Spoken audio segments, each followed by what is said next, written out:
ஒரு கூத்தாடி கூட நீங்கள் கெட்டி பிடிச்சி லிப்ஸ்டிக் அடித்து தாயும் தகப்பனும் கொண்டு போய் விட்றாங்கன்னு சொல்லி ஒரு கொச்சையான வார்த்தையை சொல்கிறாருன்னு சொன்னால் இந்த தமிழகத்தில் இருக்கக்கூடிய மக்கள் கொந்தளித்து இருக்கின்றார்கள். நீங்கள் உங்களை விட்ட திமுக இன்றைக்கி பெண்களுக்கு எதிராக இவ்வளோ தூரமாக ஆபாசமாக பேசுகிறாங்கன்னா திமுக கண்டிப்பாக நடவடிக்கை எடுத்திருக்கணும். வரும் தேர்தலில் வேலுமுருகனுக்கு சீட்டு இல்லைன்னு சொல்லி தெரிஞ்ச உடனே அவர் பார்த்தீங்கன்னா உதயநிதியை சந்திச்சிருக்கிறார். சந்தித்து கூட்டணிக்காக சீட்டு பேரம் நடக்கப்பட்டிருக்கின்றது. அவருக்கு சீட்டு கிடைக்கணும் என்ற காரணத்துக்காக வேண்டுமென்று இந்த நிகழ்ச்சியை கொச்சப்படுத்த வேண்டும் என்று பார்த்தீங்கன்னா இந்த மாதிரி கொச்சப்படுத்த நான் கேட்குறேங்க. இவர் மீது தகுதி நீக்கம் செய்யணும்னு ஒரு கம்ப்ளைண்ட்டை கொடுத்துருக்குறோம். இப்போ பெண்களை இவ்வளோ இழிவாக பேசி வேடிக்கை பார்க்குதுன்னு சொன்னால் திமுக இதுக்கு உடந்தையாக இருக்குதா? ஒரு லெட்டர் பேடு கட்சியை வச்சு நான் கேட்குறேங்க, உங்களுக்கு எத்தனை தொண்டர்கள் இருக்கிறாங்க? இந்த விஷயத்தை படிச்சுனாச்சும் திருந்துட்டுன்னு சொல்லி பெண்கள் ஏன் அடிமையானால் பெரியார் எழுதின புத்தகத்தை வாங்கி வேல்முருகன் வீட்டுக்கு நாங்கள் அமைச்சிருக்கிறோம். வேல்முருகன் அவர் இல்லத்தை நாங்கள் முற்றுகை நடத்துவோம். நீங்கள் இந்த மாதிரி பேசிங்கன்னா நாளைக்கு பன்ரோட்டியில் டெபாசிட் ஆகுவீங்களா? திமுக இதுக்கு உடனே பதில் சொல்லி ஆகணும். இவர் மீது நடவடிக்கை எடுத்தாகணும். இல்லைன்னு சொன்னால் வரும் தேர்தலில் 234 தொகுதியிலையும் திமுக டெபாசிட்டை இழக்கும். மரியாதைக்குரிய தமிழகத்தின் வெற்றி கழகத்தின் தலைவர் விஜய் அவர்கள் வருடந்தோறும் 10வது 12வது தமிழகமெங்கும் 234 தொகுதியில் முதல் மதிப்பெண்கள் எடுத்த 1, 2, 3 என்ற மாணவ மாணவிகளை அழைத்து தொடர்ச்சியாக விஜய் மக்கள் இயக்கம் இருந்த போதிலும் சரி, தமிழக வெற்றி கழகம் ஆரம்பித்த போதும் சரி, கடந்த 3 ஆண்டுகளாக அந்த பள்ளி மாணவ மாணவிகளுக்கு ஊக்கமளிக்கும் விதமாக அவர்கள் நன்றாக படிக்க வேண்டும், எல்லா மாணவ மாணவிகளும் இந்த நாட்டிலே படித்த மாணவ மாணவிகளாக இருக்க வேண்டும், படிப்பு தான் ஒரு குடும்பத்தை உயர்த்தும் என்ற உயர்ந்த நோக்கத்தோடு அண்ணல் அம்பேத்கர் வழியிலே, மரியாதைக்குரிய தந்தை பெரியார் அவர்கள் வழியிலே, மரியாதைக்குரிய காயிதே மில்லத் அவர்கள் வழியிலே எந்த கல்வி கற்றால் பெண் விடுதலை கிடைக்குமோ, எந்த கல்வி கற்றால் தன் குடும்பங்கள் மேம்படுமோ, எந்த கல்வி கற்றால் இந்தியா தமிழகம் வல்லரசாக மாறுமோ என்ற எண்ணோட்டத்தோடு படித்த மாணவ மாணவிகளுக்கு, அந்த கண்மணிகளுக்கு, முதல் மதிப்பு படித்தவர்களுக்கு தங்க நாணயங்களும் பரிசு பொருட்களையும் பதக்கங்களையும் சால்வைகளையும் அணிவித்து கௌரவிப்பு விதமாக இந்த விழாவை நடத்தியிருந்தார்.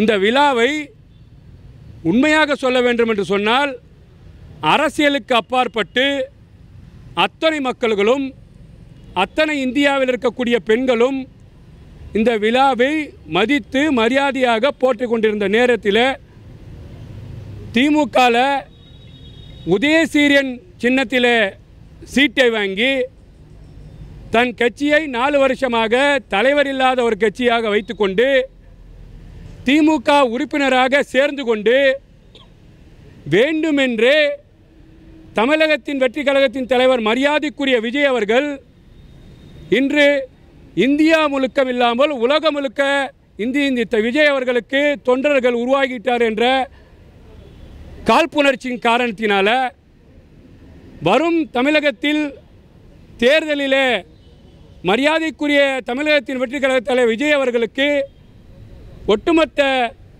தமிழக மாணவ மாணவிகளும் பெண்களும் வாக்களிக்க போறார்கள் என்று ஒரு காழ்ப்புணர்ச்சியின் காரணமாக ஒரு பெண்கள் என்றும் பாராமல் வேண்டுமென்றே ஒத்தை சீட்டுக்காக இன்றைக்கி பார்த்தீங்கன்னா வேல்முருகன் என்றவர் ரொம்ப கொச்சையாக இந்த குழந்தைகளை விமர்சிச்சிருக்கிறார். நீங்களாம் பார்த்துருப்பீங்க. ஒரு பொது மேடையில் ஒரு பல்லாயிரக்கணக்கான பெண்களும் ஆண்களும் அமர்ந்திருக்கக்கூடிய வேளையில் அவர் பார்த்தீங்கன்னா மாணவர்களுக்கு கௌரவிக்கும் விதமாக, அவர்கள் படித்தால்தான் இந்த நாட்டை முன்னேற்றும் விதமாக இந்த நிகழ்ச்சியை கொச்சைப்படுத்தும் விதமாக மரியாதைக்குரிய தமிழகத்தின் தலைவர் வெற்றி கழகத்தின் தலைவர் விஜய் அவர்களின் வளர்ச்சி பிடிக்காத காரணத்தினால திமுகவின் ஊதாங்கோலாக ஏவலாக வேண்டுமென்றே ஏன்னு கேட்டிங்கன்னா வேல்முருகன் அவர் பார்த்திங்கன்னா சட்டமன்றத்திலே பேச வாய்ப்பு கொடுக்கல. இந்த வாட்டி பார்த்திங்கன்னா சட்டமன்றத்தில் வரும் தேர்தலில் வேல்முருகனுக்கு சீட்டு இல்லைன்னு சொல்லி தெரிஞ்ச உடனே இன்றைக்கி தமிழகத்தின் வெற்றி கழகத் தலைவர் விஜய் அவர்கள் வளர்ச்சி கொண்டு இருக்கின்றார் என்பதற்காக திமுகவில் வந்து பார்த்திங்கன்னா ஆபாச பேச்சாளர்களை வச்சு தொடர்ச்சியாக விஜய் அவர்களை வன்மமாக பேசிக்கொண்ட நிகழ்வை நம்ம பார்த்து வந்துட்டுருக்கிறோம். அதில் ஒரு பகுதியாக அவர் வந்து பார்த்திங்கன்னா உதயநிதியை சந்திச்சிருக்கிறார். சந்தித்து கூட்டணிக்காக சீட்டு பேரம் நடக்கப்பட்டிருக்கின்றது. அவருக்கு வந்து சீட்டு கிடைக்கணும் என்ற காரணத்துக்காக வேண்டுமென்று இந்த நிகழ்ச்சியை கொச்சப்படுத்த வேண்டும் என்று வந்து பார்த்திங்கன்னா இந்த மாதிரி கொச்சப்படுத்த நான் கேட்குறேங்க. நீங்கள் சாமானியமாக அரசியலில் கருத்தியல் ரீதியாக மோதுனா கண்டிப்பாக மரியாதைக்குரிய தமிழகத்தின் வெற்றி கழகத்தின் விஜயின் தம்பிமார்கள் தோழர்கள் கருத்தியலாக பதில் கொடுப்பாங்க. நீங்கள் இதையெல்லாம் விட்டுட்டு ஒரு குழந்தைகள் ஒரு 10வது படிக்கக்கூடிய ஒரு பெண் குழந்தை, ஒரு 12வது படிக்கக்கூடிய ஒரு பெண் குழந்தை வருங்காலத்தில் வந்து பார்த்திங்கன்னா இப்போ தான் கல்வியை கற்று பெண் விடுதலை இருந்து வெளியே வந்து நம்ம இந்த நாட்டில் படித்தாதான் பெண்கள் முன்னேற முடியும். எந்த பெண்ணுக்கு வந்து சொத்துரிமை இல்லை. இந்த நாட்டில் பெண் வந்து இன்னும் அடிமையாகவே வாழ்ந்து கொண்டு இருக்கின்றார்கள். இதையெல்லாம் விடுதலைக்கு கொண்டு வந்தவர்கள் தந்தை பெரியார் அவர்கள். அந்த மாதிரி நிகழ்வை வந்து இந்த படித்த மாணவர்கள் செய்து கொண்டிருக்கிற வேலையில் நீங்கள் வந்து பார்த்தீங்கன்னா ஒரு கூத்தாடி கூட நீங்கள் கெட்டி பிடிச்சி லிப்ஸ்டிக் அடித்து தாயும் தகப்பனும் கொண்டு போய் விட்றாங்கன்னு சொல்லி ஒரு கொச்சையான வார்த்தையை சொல்கிறாருன்னு சொன்னால் இந்த தமிழகத்தில் இருக்கக்கூடிய மக்கள் கொந்தளித்து இருக்கின்றார்கள். நேற்றிலிருந்து பார்த்தீங்கன்னா சமூக வலைத்தளத்தில் எல்லா பக்கமும் வேல்முருகன் மீது கம்ப்ளைண்ட்டுகள் பதிவாகிட்டு இருக்கின்றது. வேல்முருகன் கொஞ்சம் சிந்தித்து பார்க்க வேண்டும்.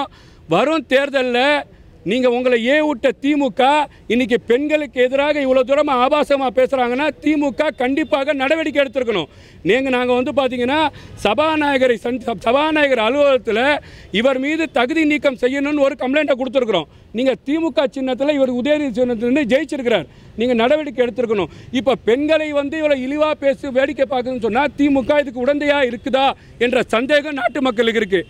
ஏற்கனவே பொன்முடியை வைத்து பெண்களை தவறாக பேச வச்சிங்க. உங்கள் பேச்சாளர் சொல்லி ஆபாச பேச்சாளர் சைதே சாதிக் பெண்களை தவறாக பேசினார். உங்கள் பேச்சாளர் ஆபாச பேச்சாளர் சிவாஜி கிருஷ்ணமூர்த்தி இஸ்லாமியர்களை எச்சோர் என்று விமர்சித்தார். தொடர்ச்சியாக திமுகவும் திமுக சார்ந்து இருக்கிறவர்களும் குறிப்பாக மரியாதைக்குரிய தமிழகத்தின் வெற்றி கழகத்தின் தலைவர் விஜய் அவர்கள் தமிழக அரசியல் களத்திலே ஒரு வரலாறு படைக்க இருக்கின்றார். தமிழ்நாட்டு மக்களும் இளைஞர்களும் பெண்களும் அவர்களை நேசிக்க தொடங்கிவிட்டார்கள் என்ற காழ்ப்புணர்ச்சி காரணமாக இதுபோல கொச்சைத்தனமான வார்த்தையை பயன்படுத்துவதை ஒருபோதும் ஏற்றுக்க முடியாது. நான் கேட்குறேன், நீங்கள் ஒரு சட்டமன்ற உறுப்பினர், உங்களை வந்து பார்த்தீங்கன்னா மக்கள் தேர்ந்தெடுத்திருக்கிறாங்க. நீங்கள் இந்த மாதிரி பேசிங்கன்னா நாளைக்கு பன்ரோட்டியில் டெபாசிட் ஆகுவீங்களா? திமுக இதுக்கு உடனே பதில் சொல்லி ஆகணும். இவர் மீது நடவடிக்கை எடுத்தாகணும். இல்லைன்னு சொன்னால் வரும் தேர்தலில் 234 தொகுதியிலையும் திமுக டெபாசிட்டை இழக்கும். என்னைக்கு வந்து பெண்களை வந்து இழிவாக பேசுகின்றார்கள். நான் கேட்குறேங்க, இன்றைக்கி வந்து குழந்தைங்க வந்து படிக்க வந்திருக்கிற குழந்தைங்கள வந்து நீங்கள் வந்து படிங்கம்மா, நல்லா படித்தாதான் வந்து பார்த்திங்கன்னா இந்த நாடு முன்னேறும் சொல்லி பொன்னாடியை போற்றி அவர்கள் வந்து அண்ணன் மாதிரி அவரை வந்து பார்த்திங்கன்னா தம்பி மாதிரி அந்த குடும்பத்தில் ஒருத்தர் மாதிரி நின்று புகைப்படம் எடுத்து அவர்கள் வந்து பார்த்திங்கன்னா அந்த அவர் வைக்கக்கூடிய ஊக்குவித்தது வந்து அவங்க வந்து பார்த்திங்கன்னா அந்த இடத்துல வந்து பெரிய நிகழ்வாக வந்து பார்க்குறாங்க. தன் தகப்பனை கூப்பிட்டு வராங்க, தன் தாயை கூப்பிட்டு வராங்க, தன் ஆசிரியரை கூப்பிட்டு வராங்க. மாதா பிதா குரு தெய்வம் என்று சொல்கிற மாதிரி அந்த மேடையில் கூப்பிட்டு வந்து எங்களை வந்து இந்த மாதிரி விஜயண்ணா சொல்வதை நாங்கள் நேசிக்கிறோன்னு சொல்லியிருக்கிறாங்க. அந்த மாதிரி ஒரு அழகான ஒரு நிகழ்ச்சியை வேல்முருகன் வேண்டுமென்றே திமுகவிற்கு ஒத்தை சீட்டு வாங்க வேண்டும் என்று சொல்லக்கூடிய வேல்முருகன் அவர்கள், அவர் திமுகவுடைய எம்எல்ஏ, அவர் கட்சி பார்த்தீங்கன்னா கலைச்சி 4 வருஷம் ஆச்சுன்னு நினைக்கிறேன். ஒரு லெட்டர் பேடு கட்சியை வச்சு நான் கேட்குறேங்க, உங்களுக்கு எத்தனை தொண்டர்கள் இருக்கிறாங்க?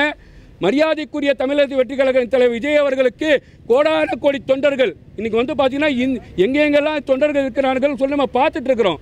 இதையெல்லாம் பார்த்து அந்த ஒரு தலைவர் அமைதியாக இருக்கிறாருன்னு சொன்னால் இதை தான் ஒரு தலைமை பண்புன்னு நாங்கள் பார்க்குறோம். நீங்கள் உடனடியாக இந்த மாதிரி ஆபாசன பேச்சை கொச்சை பேச்சை நீங்கள் வந்து வாபஸ் வாங்கவில்லை என்று சொன்னால் மரியாதைக்குரிய வேல்முருகன் அவர் இல்லத்தை நாங்கள் முற்றுகை நடத்துவோம். தொடர்ச்சியாக இதுக்கு ஆர்ப்பாட்டம் போராட்டத்துக்கு கலந்துருக்குவோம். இன்றைக்கி நாங்கள் என்ன பண்ணியிருக்கோம்னு கேட்டிங்கன்னா, வேல்முருகன் அவர்கள் இந்த விஷயத்தை படிச்சுனாச்சும் திருந்துட்டுன்னு சொல்லி பெண்கள் ஏன் அடிமையானால் பெரியார் எழுதின புத்தகத்தை வாங்கி வேல்முருகன் வீட்டுக்கு நாங்கள் அனுப்பிச்சிருக்கிறோம். தயவுசெய்து வேலுமுருகன் அவர்களே, இந்த பெண் விடுதலைக்காக வந்தவர் பெரியார், இந்த பெண்களுக்கு சொத்துரிமை தந்தவர் பெரியார், இந்த பெண்கள் படிக்கணும் விரும்பினவர் பெரியார். அந்த பெரியார் மண்ணிலே அந்த பெரியாரை நேசித்து நீங்கள் அரசியல் செய்யக்கூடிய வேல்முருகன் அவர்களே, நீங்கள் கொஞ்சம் திருந்த வேண்டும். நாங்கள் இந்த புத்தகத்தை அமைச்சிருக்கிறோம். உடனடியாக இந்த வார்த்தைக்கு அவர் வாபஸ் பெற்று மன்னிப்பு கேட்க வேண்டும். இல்லவில்லை என்றால் வேல்முருகனின் வீடு சாலிகிராமத்து வீடு அரசு அமைச்சிருக்கோம். வல்சரவாக்கம் வீட்டில் நாங்கள் பார்த்தீங்கன்னா இந்த நாளைக்கு பக்ரீத் முடிஞ்சு திங்கட்கிழமை அன்னைக்கு வேல்முருகன் வீட்டை முற்றுகை நடத்தணும்னு நான் தெரிவிச்சுக்கிறேன். அவர் பேசுனது தவறு சொல்லி கண்டுக்கிறீங்க. நீங்கள் அவருக்கு வலையில் அனுப்புறீங்க. இது ஒரு நாகரிகமான அரசியலா? நான் வலையில் அனுப்பலைங்க, அதுதான் சொல்கிறேன். என்னன்னு கேட்டீங்க, என்ன அமைச்சிருக்கோன்னு பாருங்கள். அந்த லெட்டரோட நம்பர் இருக்குது. நாங்கள் இப்போ இந்த தமிழ்நாட்டில் பெண்களுக்கு மரியாதையை கொடுக்கக்கூடியது வலையில், இந்த தமிழ்நாட்டில் பெண்களை நேசிக்கக்கூடியது சேலை. நாங்கள் தமிழ் கலாச்சாரம், வலையிலும் சேலையும் தமிழ் கலாச்சாரம். நாங்களும் இந்த மண்ணில் பிறந்தவர்கள். அதனால் பார்த்தீங்கன்னா பெண்களை இழிவாக பேசிய வேல்முருகன் தந்தை பெரியார் புக்கை படிக்க வேண்டும். அவர் பெண் ஏன் அடிமையானால் புக்கை படிக்க வேணும்னு சொல்லி அவர் வீட்டுக்கு பெண் ஏன் அடிமையானால் புக்கை நாங்கள் அமைச்சிருக்கிறோம்.